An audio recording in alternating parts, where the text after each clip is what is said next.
What's your name and section? O'Hara. Section 4, 300, subsection 3, decontamination. Okay, go ahead. There's a bunch of men from a flying saucer just landed in Central Park. How many? 50 or 60. 50 or 60 men from a flying saucer. Say, what is this? Just what I said. I saw them. 50 or 60. With metal heads. All covered in some kind of shiny stuff.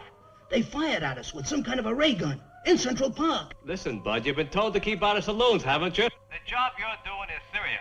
Where are you now? I'm in a grocery store on Columbus Avenue, 69th Street. And I ain't been in any saloon. Well, stay right where you are. I'm going to send somebody over. Off a flying saucer. 300 of them in Central Park. Men from Mars, 400 of them in Central Park. We have been invaded from Mars, thousands of them. Men from Mars, flying saucers all over the place. Men from Mars with ray guns. Yeah, I know.